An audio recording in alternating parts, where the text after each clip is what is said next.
ಈಗ ಇಲಾಖೆಗಳ ಆನ್ಲೈನ್ ಪೋರ್ಟ್ನಲ್ಲಿ ಸಿಎಂ ಡಿಕೆಶಿ ಫೋಟೋ ಅಪ್ಲೋಡ್ ಆಗಿದೆ.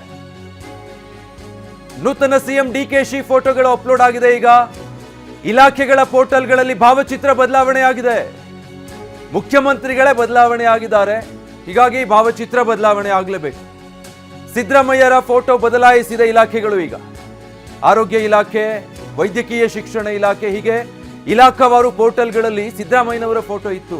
ಕರ್ನಾಟಕದ ಮುಖ್ಯಮಂತ್ರಿ ಅಂತ ಹೇಳಿ ಪ್ರತಿ ಇಲಾಖೆಯ ಪೋರ್ಟಲ್ನಲ್ಲೂ ಕೂಡ ಮುಖ್ಯಮಂತ್ರಿಗಳ ಫೋಟೋ ಇತ್ತು. ಅದು ಇಷ್ಟು ದಿನ ಸಿದ್ದರಾಮಯ್ಯನವರ ಫೋಟೋ ಆಗಿತ್ತು.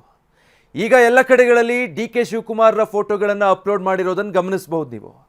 ಆರೋಗ್ಯ ಇಲಾಖೆ ಸೇರಿದ ಹಾಗೆ ಸಾಕಷ್ಟು ಇಲಾಖೆಗಳ ವೆಬ್ ಪೋರ್ಟಲ್ಗಳಲ್ಲಿ ಈಗಾಗಲೇ ಡಿಕೆ ಶಿವಕುಮಾರ್ ನೂತನ ಮುಖ್ಯಮಂತ್ರಿಯ ಫೋಟೋವನ್ನು ಅಪ್ಲೋಡ್ ಮಾಡಲಾಗಿದೆ. ಸೊ ಬದಲಾವಣೆಗಳು ಯಾವ ರೀತಿ ವಿಧಾನಸೌಧದ ಕಚೇರಿಯಲ್ಲಿ ಅಲ್ಲಿನ ನಾಮಫಲಕ, ಸಿಬ್ಬಂದಿ ಎಲ್ಲವೂ ಕೂಡ ಬದಲಾಯಿತು. ಸಿದ್ದರಾಮಯ್ಯ ಅವರು ಖಾಲಿ ಮಾಡಿದಂಥ ಕಚೇರಿ ಈಗ ಆ ಮುಖ್ಯಮಂತ್ರಿಯ ಸ್ಥಾನ, ಕುರ್ಚಿ ಡಿಕೆ ಶಿವಕುಮಾರ್ರ ಪಾಲಾಗಿದೆಯೋ ಅದೇ ರೀತಿ ಕರ್ನಾಟಕ ಸರ್ಕಾರದ ಇಲಾಖೆಗಳ ಪೋರ್ಟಲ್ಗಳಲ್ಲಿ ಸಿದ್ದರಾಮಯ್ಯ ಅವರ ಫೋಟೋ ಇತ್ತು ಇಷ್ಟು ದಿನ. ಆ ಜಾಗದಲ್ಲಿ ಈಗ ಡಿಕೆ ಶಿವಕುಮಾರ್ರ ಫೋಟೋಗಳು ಅಪ್ಲೋಡ್ ಆಗಿದೆ. ನೂತನ ಮುಖ್ಯಮಂತ್ರಿಯಾಗಿ ಆಯ್ಕೆಯಾಗಿರೋದ್ರಿಂದಾಗಿ ಈಗ ಬಹುತೇಕ ಎಲ್ಲ ಇಲಾಖೆಗಳ ಆನ್ಲೈನ್ ಪೋರ್ಟ್ನಲ್ಲಿ ಸಿಎಂ ಡಿಕೆಶಿಯ ಫೋಟೋ ರಾರಾಜಿಸ್ತಾ ಇದೆ.